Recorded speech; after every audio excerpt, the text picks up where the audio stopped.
Hey guys, Deepak Ramdas here from Dr. Amrut Bevda Reviews, and hope you guys are doing well.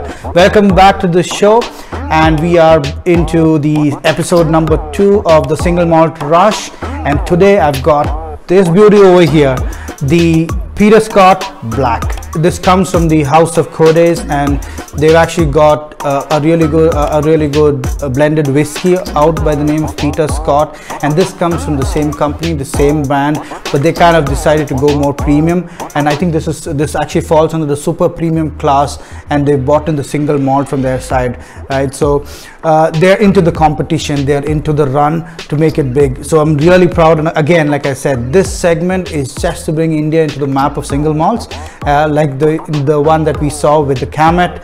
This is the second one. I thought, great, we actually have good guys out there. We've actually got different companies bringing out single malts, so why not try out of them? And that's what the segment is about. Tell me guys, look at that beauty. Doesn't it just stand out? I love black. I'm a huge fan of black, and what's not to like? It's totally appealing. Yeah, maybe they could have done a bit more better on the packaging of the bottle, but I think the bottle itself looks absolutely nice, phenomenal, right? There's not too much in there to talk about here. It's a clean bottle. They've got it's green, so you actually don't find too much of the coloring out there, right, till we get into the actual pour and understand what it's inside. Okay guys, so let's go ahead, figure out what this is about. Let's try and understand how is it that it's got pushed into the premium segment, and let's do the black. Okay, so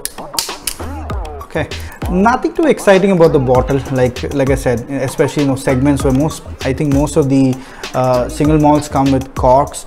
This comes with the normal cover as well, covered with the pouring mechanism that comes in. And so let's have a quick pour.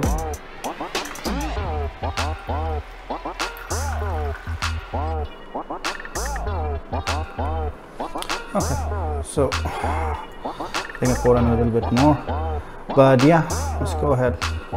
On the color, what do I see on the color? Yeah, I can see it's a lighter in color for the single malt. I think this is normally I've seen a lot of them with this sort of color, caramel, lighter caramel in nature. And okay, let's go into the nosing now.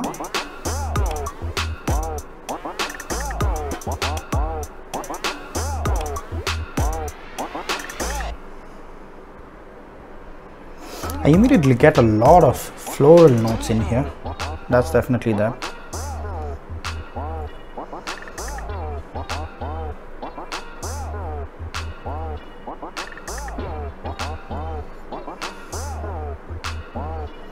Peat, I can definitely feel a lot of peat in here.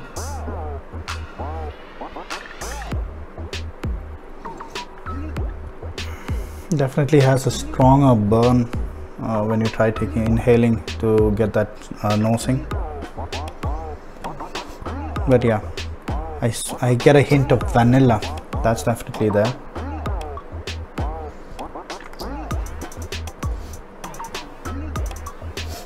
Butterscotchy as well. So I think it's more of that, the butterscotchiness, the vanilla flavor stuff. The notes are definitely coming out from me.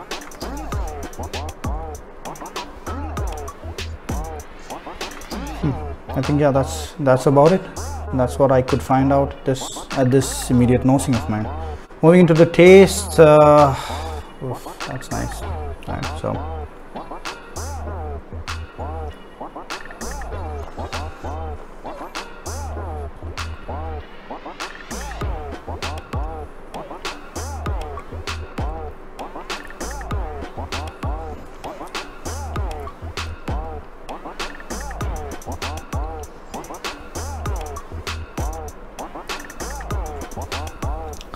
A lot of burn. I'm definitely getting a lot of burn. Spiciness is coming out. A lingering flavor even after, especially in the immediate palate.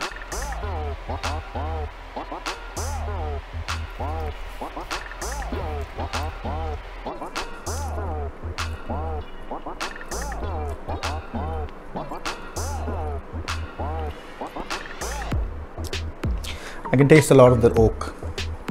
That's the immediate flavor. The char, the smokiness is coming out. The burnt, the charcoal, the charring inside the barrels. That's what I'm immediately getting up. A bit more of the stronger side.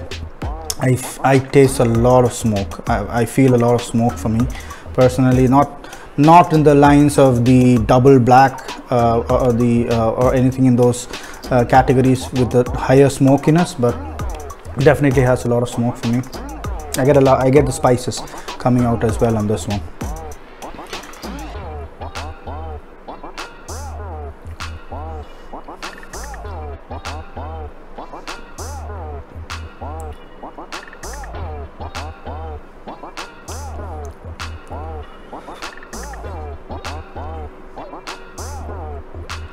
Yeah, the smell, I thought with the floral smells coming out in the initial nosing, I thought there would be a lot more in the taste, something related to it, but I really don't. Maybe a slight hint somewhere there that I'm feeling of flowers, all of that, but no, I really don't get. No, I thought it might be connected in some way. I really don't see that in here, but good amount of smoke. There is a spiciness, definitely it does come in. It's not a long finish. I think it's not there at the long, but it's not the medium as well. It's something going beyond that. So definitely a lingering taste even after the first couple of sips. So yeah, I think this is pretty good. This is a pretty decent single malt for us, and I think, yeah, I'm really excited the way we are coming up in the India market with the single malts. But moving ahead, so that's what you heard about the nosing, the taste. I feel moving into more details about the drink, I think this is priced at for me it's priced comparatively at a higher rate. For the Peter Scot, for the guys at Koday, they've kind of priced this at 3,100. This was picked up at Goa, so you generally expect it to be a lot more cheaper, and at 3,100 price range is definitely high out there, especially for these guys as this is their first single malt. I do understand they're getting into the competition. They're kind of pricing it as comparative to the other big guys out there, but 3,100 for me, in my opinion, starting off, picking this up in a store, that okay, that's a single malt, I want a single malt. I look at this, I think Peter Scot, the Peter Scot single malt, have I heard a lot about it? No, not really. What is it priced at? 3,100. That's going to open up my eyes. So I think maybe especially compared with the Camet that I tried out last time, which is around 2,600, these guys are priced at a higher rate, and something definitely that's going to be lingering at the back of your head when you're picking this malt up, especially when you compare with the other guys as well, the international brands. If you go into a store, you're going to look at something that's in a decent price range. You have a good amount of flavor. You've got some feedback going around from other folks. But today, honestly, when I picked this up, I hadn't heard anything about the drink, about you guys. Looking at the 3,100 price range in Goa makes me kind of fearful. What's this going to come out at other states, the other cities, right? I'm sure it'll be cheaper in Delhi, the NCR region, Gurgaon. Those areas generally have a lot more cheaper prices, even cheaper than Goa. But what's this going to hit the South Indian market? So I'm a Mallu. I'm down from Kerala. The places in the south, Kerala, Chennai, Tamil Nadu, Karnataka. Would these guys be priced at 3,100? I don't think so. They're definitely going to go into higher range, maybe the 35, the mid 3,000s, or even the higher 3,000, 3,800, 4K, and it's going to be in the back of your head thinking 4K for a single malt, that too Indian versus and you're going to do the comparison between everything international. So for 4K, you might have it's a segment that's a lot more premium, and you've got the legends out there already, like the other Indian single malts, and you've got the international brands. So definitely something to look at.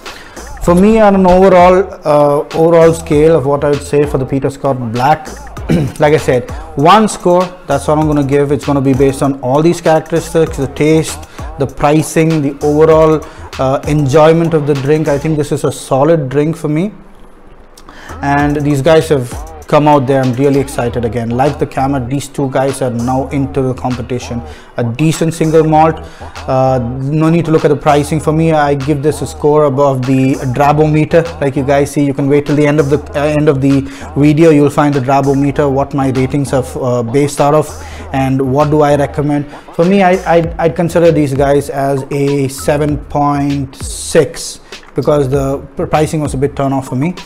But 7.6, a decent drink. It's basically something that I've picked up right now. I'm definitely always going to maybe have one of these in my bar at any point, so that it's a decent drink. If I want to have a different, if I want to move away from the normals and try something different, if I want something a little bit more smokier, especially in the Indian based, I might think twice about always going to this as a drink. But yeah, it's a good choice. It's a good keep, and it might be intriguing for a conversation with your friends when you're having a seat and having a single malt drink, giving a cheers. This might be something that's good to bring into the conversation. So let's move ahead. I'm gonna try and open it up a bit more, especially on the flavors. So I'm gonna be adding a little water, and I'm gonna honestly let you guys know, I'm not somebody who drinks my whiskey or the malts neat like this. I generally go for club soda. A little bit of club soda or water as well, because I prefer it. So I need to get some water just to add it in, and wow, and it's magically just appeared. So I got some water, and this is a dispenser that we have in my hometown, Kerala, Malluland. This is called a kindi, and for all you guys there outside there at Malluland, kindi, right? So adding a bit of water in. I might have added a bit too much, but yeah, let's go ahead and try it out.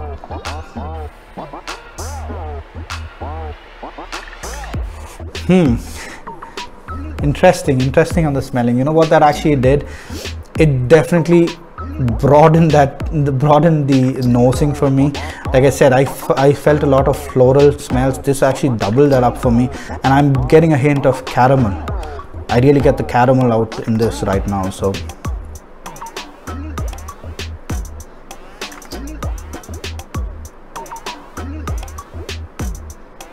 yeah, I think the smells, the remaining, I do continue with what I said, the butterscotch. I definitely feel that, and I'm not tasting.